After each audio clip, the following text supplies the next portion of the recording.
Le 28 mai, la clinique mobile du camp de personnes déplacées de Mubimbi a eu son lancement solennel. Ce matin, au siège de Global Development Community, les équipes s'activent car la journée s'annonce longue et mouvementée. Après quelques aménagements, la délégation de Global Development Community Burundi a rapidement pris la route, 1 heure de voyage loin d'un parcours de santé. Avec une série de traversées de vallées et collines accidentées, le véhicule arrive finalement au camp de déplacés de Mubimbi. Tout le monde sur place travaille dur, car les officiels en charge du lancement du point de santé vont bientôt arriver. La délégation de l'Organisation mondiale de la santé est la première arrivée, suivie du centre des opérations d'urgence de santé publique et des médecins sans frontières. Le docteur Brondon Michael Vofongabnge fera ensuite la visite du centre de santé pour présenter aux visiteurs les différents services offerts par la clinique mobile et son personnel. Le centre médical offre divers services, tels que des consultations médicales, des échographies obstétricales, des tests rapides de paludisme, des tests de grossesse, des tests d'hépatite B et C, des tests de glycémie pour diabète, la distribution des médicaments, des causeries éducatives, des conseils, des suivis, des démonstrations, la distribution des bouillies enrichies avec des beignets pour des enfants et distribution des kits de dignité. Nous sommes venus ici pour apporter les services gratuits de la clinique mobile, qui sont notamment la consultation gratuite de tout âge, depuis les enfants jusqu'aux adultes, mais aussi l'examen complémentaire, notamment l'échographie obstétricale chez les femmes enceintes, aussi le test de grossesse, hépatite B et C, la glycémie et bien d'autres. Mais à côté de ça, on a aussi la prise en charge médicamenteuse et les sensibilisations sur la santé sexuelle et reproductive. Une fois le matériel mis en place, l'équipe n'a pas perdu de temps. Elle a commencé les premières consultations.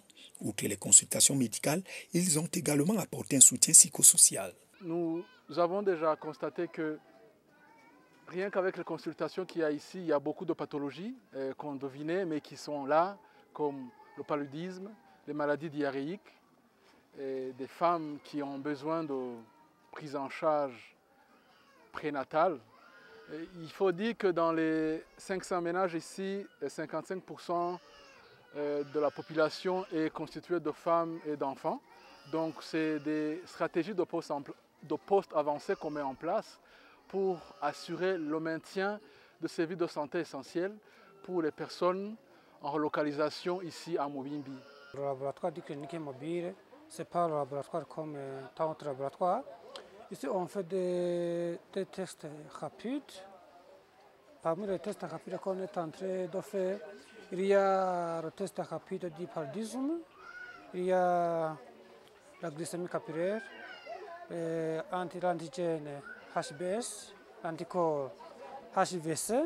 Il y a aussi le test de grossesse.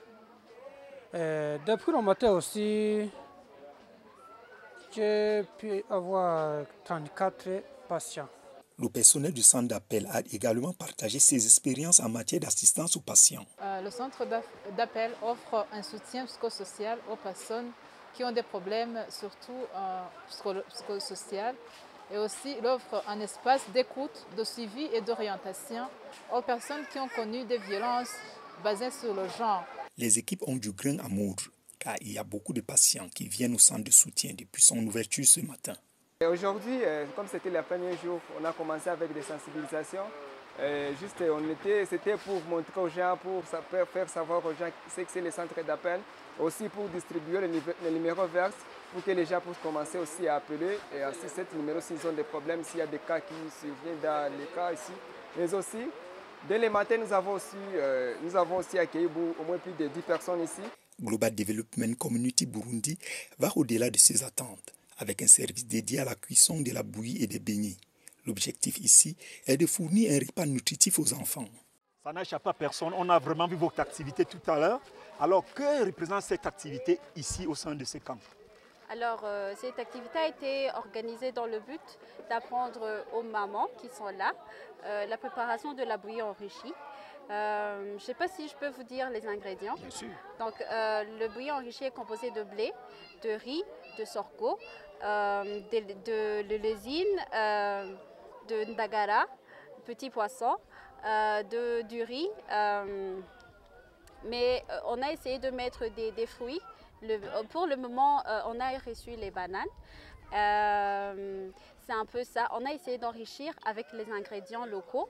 Et donc, c'est pour ce qu'on a préparé à bouillie en présence de ces mamans, histoire de leur montrer comment on prépare ça et qu'ensuite elles vont répéter ça à la maison ou bien dans leur communauté. Okay. Ça veut dire au-delà de la distribution, vous faites également de la formation?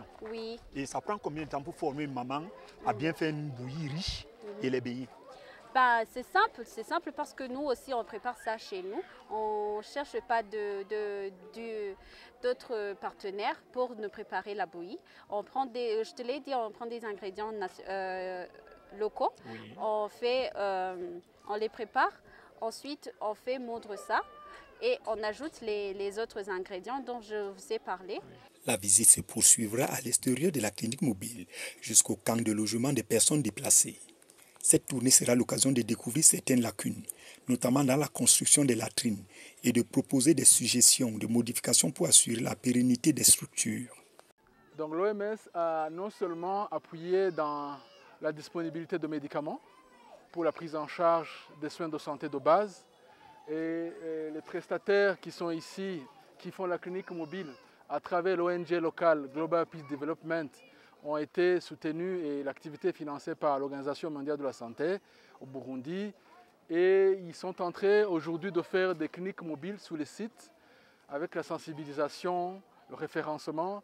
Les pathologies les plus courantes sont prises en charge et des cas graves doivent être référés très rapidement au CDS Matiazo qui est à moins de 3-4 km d'ici. 578 familles sont attendues, dont 330 déjà hébergées, et 1826 déplacés de Gatumba, un quartier de la périphérie de Bujumbura, qui vivaient dans ce camp de Mubimbi après les inondations. Le gouvernement burundais a réservé un grand terrain dans la partie nord de la capitale pour reloger les victimes des inondations de Gatumba. Pour leur offrir les meilleures conditions de vie, notamment médicales, les autorités burundaises, à travers le Centre des opérations d'urgence de santé publique, ont reçu un soutien des institutions internationales telles que l'Organisation mondiale de la santé, la mission de coopération japonaise au peuple japonais, Médecins sans frontières et l'ONG Global Development Community Burundi pour mettre en place la clinique mobile multiservice. Ces différents organismes ont apporté un soutien en équipement, des conseils et une aide financière. Je pense que ça va servir d'exemple aux autres organisations qui nous aident souvent donc, dans la prise en charge des urgences pour qu'ils viennent aussi appuyer parce que même s'il y a ce centre, on a vu qu'il y a d'autres défis qui restent. Et on a besoin d'améliorer l'hygiène du milieu, de mettre en place des sanitaires, donc de développer le WASH. Et pour ne citer que cela. Des soins gratuits seront également prodigués aux populations locales proches du camp sans aucune distinction. Les personnes déplacées du camp de Mubimbi sont des victimes des inondations provoquées par le phénomène El Niño qui touche l'Afrique de l'Est et Australie depuis 9 mois. À noter que les inondations ont causé 90 000 déplacés internes au Burundi, selon les autorités burundaises. À tout seigneur, tout honneur, le lancement de points de santé de Mubimbi a pris son cours ce matin, a pris son envol avec les premiers soins dans sa diversité totale. Ce camp est le résultat de l'accompagnement de l'État burundais avec ses partenaires, notamment l'OMS, Global Development Community Burundi, la coopération japonaise, pour accompagner les sinistrés des inondations issues du phénomène El Niño qui frappe tous les pays de l'Afrique de l'Est actuellement.